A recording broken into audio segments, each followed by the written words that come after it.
Саламатсыздар ма, құрметті көрермендер? Бүгінгі менің жасайтыным қазақтың кәдімгі төбесі жайпақ тақиясы.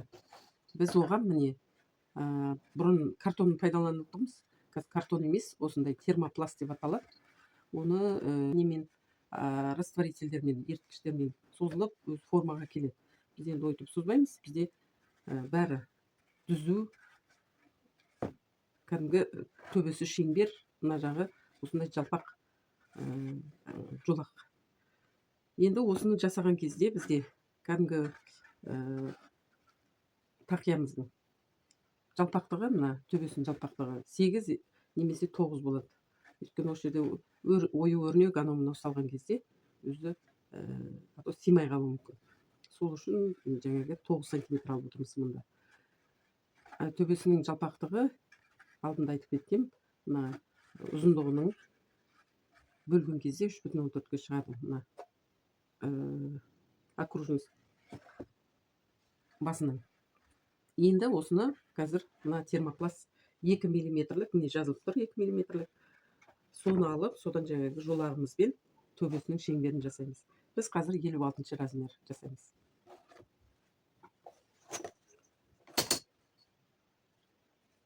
Тоғыз сантиметр аламыз.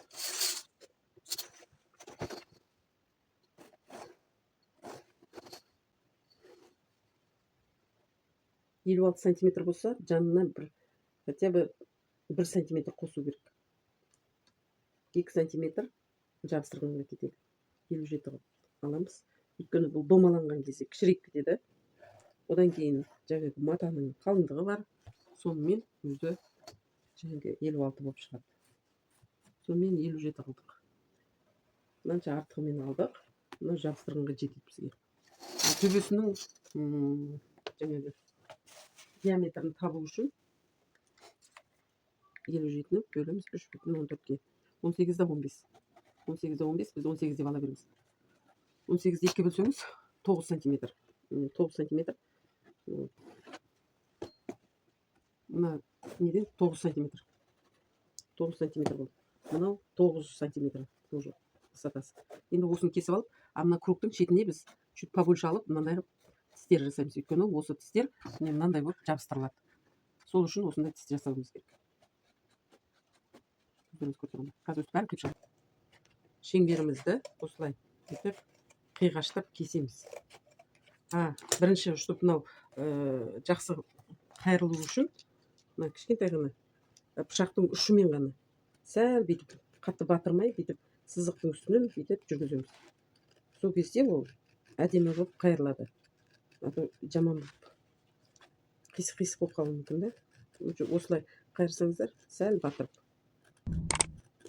әдемі болып қайырылады. Енді макет жасайтындар оны жақсы біледі. Сіздерге түсінікті болу үшін карандашты батырып көрсетіп жасап жатырмын. Негізі болар-болмас қылып қана сызу керек.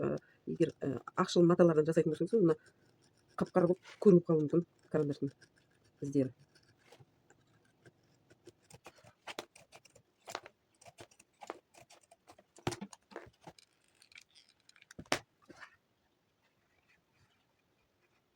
Тура кіреді. Тура болды. Енді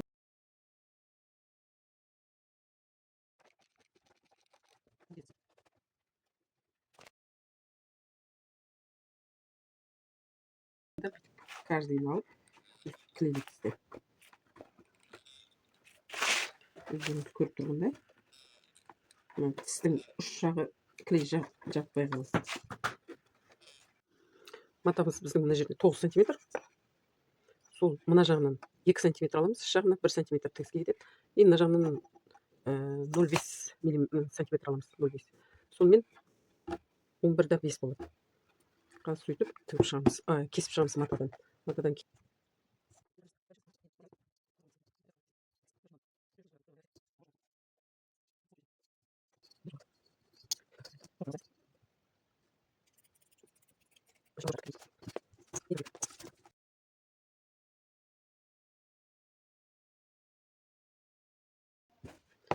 Мына жерге пятачок жаңағы тұғырын жасаймыз. Болды. Мына тура орталарына түсу үшін мына 9 сантиметрді алып ортасынан бөліп сызып алдық. Тура 4,5. Енді соны бүйтіп қоя саламыз. Сонда шатыспай тура болып шығады.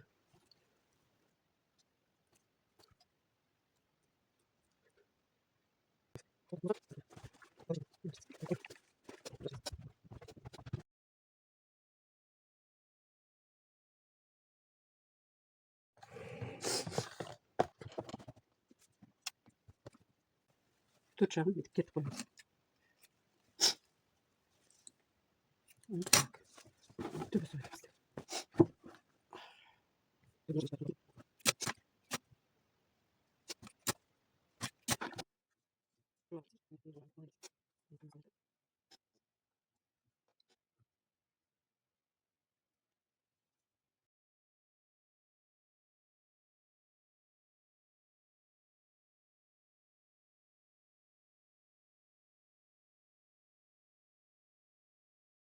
Бітті. Ішінен мына иголкалармен ұстатып, шетін бүйтіп тігіп шықтық. Өзіміз көріп тұрғандай теп-тегіс түбі. Енді және пятачок жасаймыз. 4 сантиметр диаметрі. Осыны өзінің үлкен біткен кезде жабылатын болу керек. Осындай қазір тігеміз.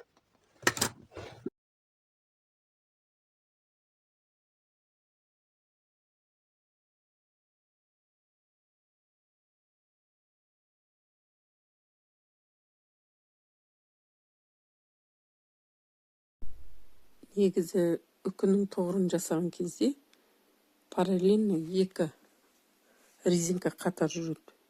Оның үстінен тағы да крес жасап, тағы екі резинка жүргізу керек. Сол кезде жаңағы үкіміздің стаканчығы жақсы тұратын болады.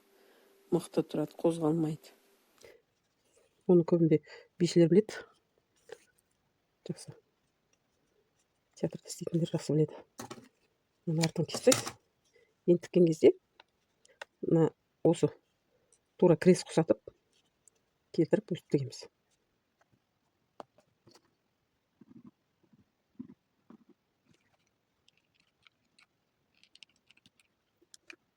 Арқасы болғандықтан тура арқасын қарап қоямыз.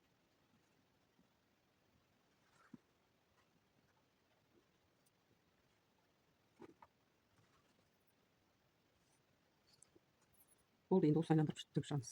Міне, құрметті көрермендер, бүгінгі біздің шен-жай тақиямыз қазақша, өзіміздің салт дәстүр бойынша тігілген қазақша тақиямыз бітті. Міне, астарын астарлап жатырмын. Енді құрметті көрермендер, көріп отырғандай, өздеріңіздің пікірлеріңізді қалдырып, білмеген жерлерім болса айтып, мен өзім көргенімді істеймін. Сосын не дейді, арғы жағында мамамның несі бар да, кішкене қасиеттері тігін жағынан, анау жағынан өте керемет кісі болды. Ол кісі шебер кісі болды. Соның енді маған кішкентай болсын бір дарындары жұққан. Сол бойынша менде арасында өстіп бас киімдер жасап қойған жақсы көремін. Мынаны мен қазір түбіне бүйтіп жабыстырамын. Мынау бұрын заводской бүйтіп тігуші еді ғой. Мен қазір олай тікпеймін, өйткені арасында керек болып қалады. Бір нәрсе тігемін деп, мынаны айналдыра бүйтіп жабыстырамыз. Полностью емес. Мынаған размерін жазып қоятын. Советский заманда қандай заводтан шықты деген сияқты. Мен қандай заводтан шығамыз, просто жай қандай әдемі болып тұрады.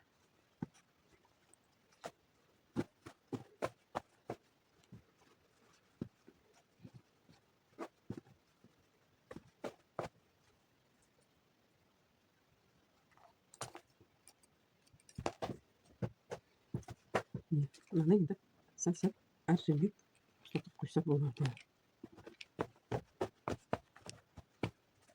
Міне, құрметті көрермендер, біздің тақиямыз дайын. Төбесінде үкі тағатын жері. Бұл міне ашылады екі жағынан, мына жағынан да. Баяғыда бір қызға төбесіне үкі жаса деген кезде үкі қоятын тұғырын. Екі резинканы бүйтіп қоя салыпты да.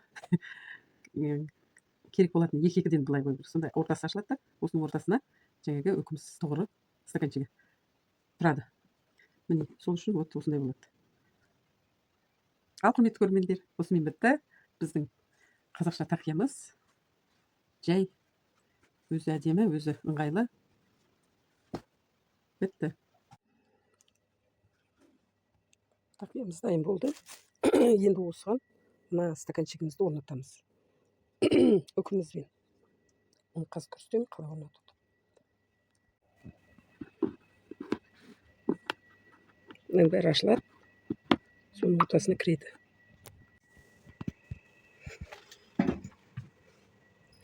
Тақиямыздың тұғырын енді мына үкісінің түбінде осындай бордовыймен бояу керек болады. Ой, бордовыймен қаптау керек болады. Мынау енді басқа үкіні салып көрсетіп тұрмын. Өздеріңіз көргендей міне. Бәрі әдемі болып шықты. Іші мынандай болды. Құрметті көрермендер, енді қош сау болыңыздар. Келесі кездескенше аман есен болыңыздар.